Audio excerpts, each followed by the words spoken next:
ಈ ಹಿಂದಿನ ಜನರೇಷನ್, ನಮ್ಮ ತಂದೆ ತಾಯಿ ಜನರೇಷನ್ನಿಗೂ ಇಲ್ಲಿ ವೇದಿಕೆ ಮೇಲಿರುವಂಥ ನಮ್ಮ ಜನರೇಷನ್ಗೂ ಇರುವಂಥ ಒಂದು ತುಂಬ ದೊಡ್ಡ ವ್ಯತ್ಯಾಸ ಅಂತಂದ್ರೆ, we are living in a very very fortunate time. ನೀವು ಒಂದ್ಸತಿ ನಿಮ್ಮ ತಂದೆ ತಾಯಿಗಳ ಹತ್ರ ಅಥವಾ ಹಿರಿಯರ ಹತ್ರ ನೀವು ಕೇಳಿ, ಬರೀ 30-35 ವರ್ಷದ ಹಿಂದೆ ಎಷ್ಟು ಕಷ್ಟ ಇತ್ತು ದೇಶದಲ್ಲಿ ಅಂತ. ಶಿಕ್ಷಣಕ್ಕೆ ಎಷ್ಟು ಕಷ್ಟಪಡಬೇಕಿತ್ತು. ಎಷ್ಟೋ ಮನೆಗಳಲ್ಲಿ ಈಗಲೂ ಕೂಡ ವಾರದನ್ನದ ಕಥೆ ಹೇಳುವಂತ ಎಷ್ಟೋ ಜನ ಇದ್ದಾರೆ. ಬುಧವಾರ ಒಬ್ರು ಮನೇಲಿ ಊಟ ಮಾಡಿದ್ವಿ, ಗುರುವಾರ ಒಬ್ರು ಮನೇಲಿ ಊಟ ಮಾಡಿದ್ವಿ. ಅಂಡ್ ಇದು ಒಂದು ಸಮುದಾಯಕ್ಕೆ ಮತ್ತೊಂದು ಸಮುದಾಯಕ್ಕೆ ಅಂತಿರಲಿಲ್ಲ, ಇಡೀ ದೇಶದಲ್ಲಿ ಅಷ್ಟು ಬಡತನ ಇತ್ತು, ಅಷ್ಟು ಕಷ್ಟ ಇತ್ತು. ಸೊ ಸಹಜವಾಗಿ ಅಷ್ಟು ಸವಾಲುಗಳಿದ್ದಂಥ ಜನರೇಷನ್ ನಲ್ಲಿ you cannot expect the risk appetite to be as high as this generation. ಸಹಜವಾಗಿ ಅವರಿಗೆ ಅಯ್ಯೋ ನಮ್ಗೆಲ್ಲೋ ಒಂದು ಸಣ್ಣದೊಂದು ಬ್ಯಾಂಕ್ ಕೆಲಸ ಸಿಕ್ಕಿದ್ರೆ ಸಾಕಪ್ಪ, ಹೆಂಗೋ ಮನೇಲಿರುವಂತ ಇಬ್ರು ತಂಗಿರ್ ಮದುವೆ ಮಾಡ್ಬೋದು, ಇನ್ನೂ ಮನೇಲಿ ಎಷ್ಟೋ ಜವಾಬ್ದಾರಿ ಇದೆ ಅದನ್ನ ನಡೆಸ್ಬೋದು.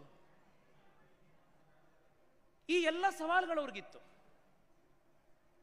ನಮಗಿರೋಂಥ ಕುಶನ್ನು ಬಫರ್ ಅವ್ರಿಗಿರ್ಲಿಲ್ಲ. ಆದರೆ ಇವತ್ತಿನ ಜನರೇಷನ್ಗೆ we have a unique advantage. ನಮ್ಮ ತಂದೆ ತಾಯಿಗಳು, ನಮ್ಮ ಮನೆಯವರು 30 ವರ್ಷಕ್ಕೆ ಕಂಪೇರ್ ಮಾಡಿದ್ರೆ ಇವತ್ತು ನಾವೆಲ್ಲ ಸಾಕಷ್ಟು ಮುಂದೆ ಬಂದಿದ್ದೀವಿ. We have some kind of a safety net. So it is this generation's responsibility to take risks and become entrepreneurs and create wealth for the country. ಇದು ನಮ್ಮ ಜವಾಬ್ದಾರಿ. ನಮ್ಮ ಹಿಂದಿನ ತಲೆಮಾರು ಅದನ್ನು ಮಾಡ್ಲಿಕ್ಕಾಗಲಿಲ್ಲ ಅಂತಂದ್ರೆ they had valid excuses. But ನಮಗೆ ಯಾವುದೇ ಎಕ್ಸ್ಕ್ಯೂಸ್ ಇಲ್ವೇ ಇಲ್ಲ. ಅವ್ರಿಗೆ ಮನೆ ಕೂಡ ಇರಲಿಲ್ಲ. ಇವತ್ತು ಎಷ್ಟೋ ಜನಕ್ಕೆ ಆಗಿನ ಸ್ಥಿತಿ ಕಂಪೇರ್ ಮಾಡಿದ್ರೆ ಬಹಳಷ್ಟು ಮುಂದುವರೆದಿದೆ, ಇಡೀ ದೇಶ ಮುಂದುವರೆದಿದೆ. ಇವತ್ತು Bharat, we are a $2,000 per capita income economy. ಮುಂದುವರಿದ ರಾಷ್ಟ್ರ ಆಗಬೇಕು, ಪ್ರಧಾನಮಂತ್ರಿಗಳು ಹೇಳಿರೋಂಗೆ ವಿಶ್ವಗುರು ಭಾರತ ಆಗಬೇಕು ಅಂತಂದ್ರೆ ನಾವು ಕಡಿಮೆ ಅಂದ್ರೂ ಕೂಡ ಚೈನಾದ ಈಗಿನ ಲೆವೆಲ್ಗೆ ನಾವು ಬರಬೇಕು ಅಂದ್ರೂ ಕೂಡ ನಾವು $10,000 ಪರ್ ಕ್ಯಾಪಿಟಾ ಇನ್ಕಮ್ ಇಕಾನಮಿ ಆಗಬೇಕು. ಅಂಡ್ ಹೊಸ ಉದ್ಯಮಗಳನ್ನು ಶುರು ಮಾಡದಲೆ, ಹೊಸ ಇನ್ನೋವೇಷನ್ ಅನ್ನ ಮಾಡದಲೆ, ರಿಸ್ಕ್ ಅನ್ನ ತಗೊಂಡು ಏನೋ ಒಂದನ್ನ ನಾವು ಹೊಸದನ್ನ ನಾವು ಸೃಷ್ಟಿ ಮಾಡ್ತೀವಿ, ವ್ಯಾಲ್ಯೂ ಅಡಿಷನ್ ಮಾಡ್ತೀವಿ ಸಮಾಜದಲ್ಲಿ ಅನ್ನೋದನ್ನ ನಾವು ಮಾಡಲಿಲ್ಲ ಅಂತಂದ್ರೆ we can never achieve this goal of a $10,000 per capita income economy. ನನಗೆ ನಿಮ್ಮ ಮೇಲಿರುವಂತ ಭರವಸೆ ಏನು ಅಂತಂದ್ರೆ, you will build on the successes of the past. And ಹಿಂದೆ ನಾವು ಏನು ಸಾಧನೆ ಮಾಡಿದ್ವೋ, ನಮ್ಮ ಹಿಂದಿನ ತಲೆಮಾರು ಏನು ಸಾಧನೆ ಮಾಡಿದೆಯೋ ಅದರ 100 ಪಟ್ಟು ಸಾಧನೆ ಮಾಡುವಂತ ಅವಕಾಶ ಈ ಜನರೇಷನ್ನಿಗಿದೆ. Let us grab the opportunities by both hands and take this forward. As we speak, we are the world's fastest growing large economy. ಎಷ್ಟು ಭರಪೂರವಾದಂಥ ಅವಕಾಶಗಳು ಈ ದೇಶದಲ್ಲಿದೆ. ಈ ಅವಕಾಶಗಳನ್ನು ನಾವು ಉಪಯೋಗಿಸ್ಕೊಳ್ಳೋಣಂತೆ. ಈ ಸಮಾಜದಿಂದ, ಯಾಕೆಂದ್ರೆ ಜನರಲಿ ಬ್ರಾಹ್ಮಣರಲ್ಲಿ ಬಿಸ್ನೆಸ್ ಮಾಡುವಂಥದ್ದು ಮತ್ತೊಂದು ಮಾಡುವಂಥದ್ದು ಬಹಳ ಕಡಿಮೆ. ಆದರೆ ಅದಕ್ಕೆ ಒಂದು ರೀತಿ ಎಕ್ಸೆಪ್ಷನ್ ಅಂತಂದ್ರೆ ಆ ಆಂಟ್ರಪ್ರಿನರಲ್ ಎಬಿಲಿಟಿ ನಾವು ಹವ್ಯಕ ಸಮಾಜದಲ್ಲಿ ನೋಡಿದ್ದೀವಿ.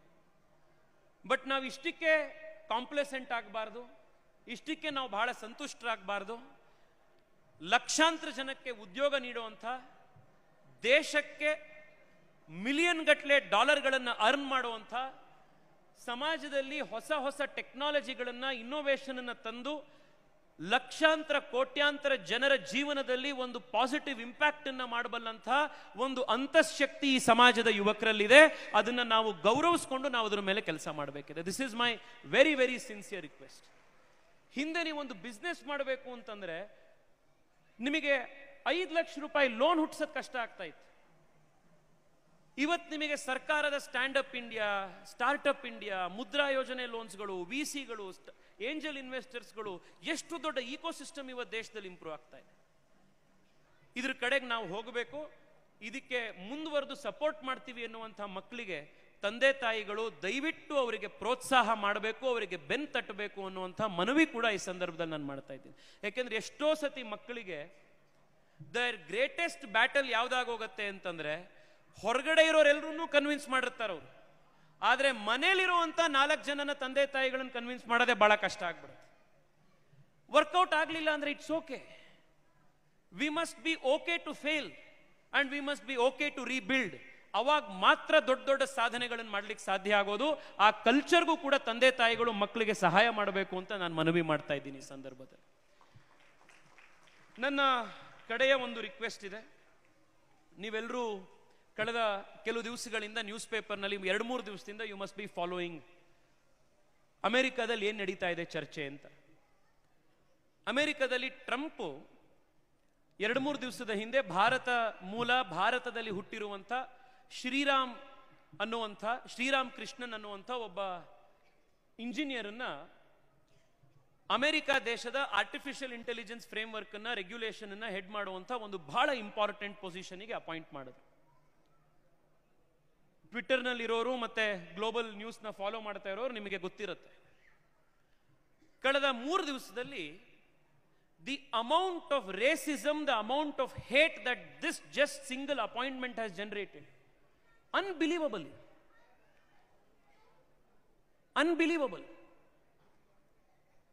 ಎಷ್ಟು ಎಲ್ಲ ಕಡೆ ಇಂಡಿಯನ್ಸ್ ಬರ್ತಾ ಇದಾರ, ಇಂಡಿಯನ್ಸ್ ತಗೊಂಡು ಹೋಗ್ತಾ ಇದಾರ, ಏನಕ್ಕೆ ಇವ್ರನ್ನ ಅಪಾಯಿಂಟ್ ಮಾಡಿದ್ರು, ಇನ್ನೊಂದಾಯ್ತು.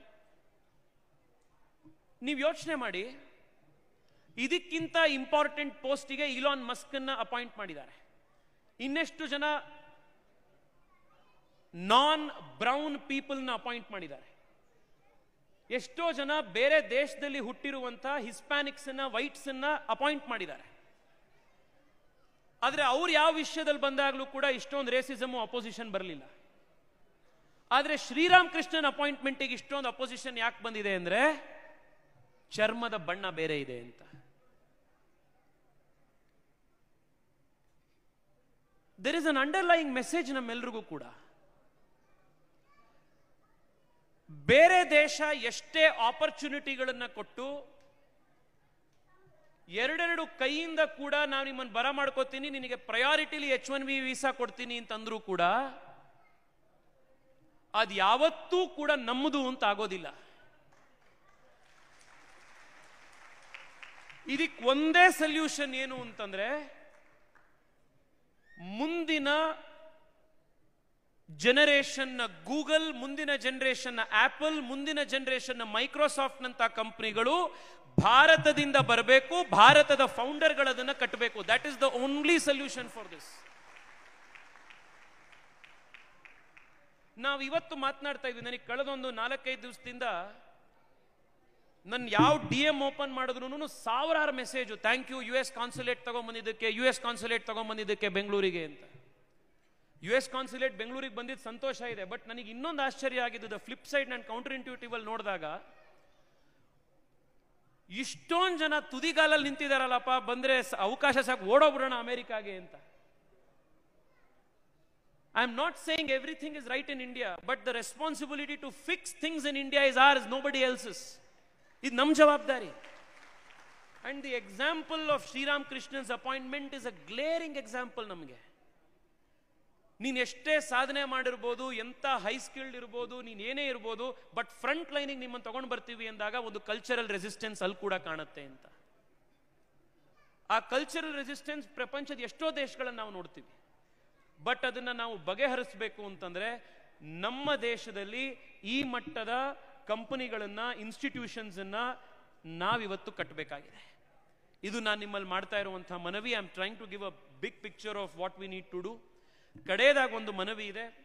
ನಾನು I think I have already over short my time. ನಾನು ನಿಮ್ಮಲ್ಲಿ ಒಂದು ರಿಕ್ವೆಸ್ಟು, ನಾನು ಆಗಲೇ ಬಿಗಿನಿಂಗ್ನಲ್ಲೂ ಹೇಳಿದೆ, ಈ ಸಮಾಜದ ವಿಶೇಷ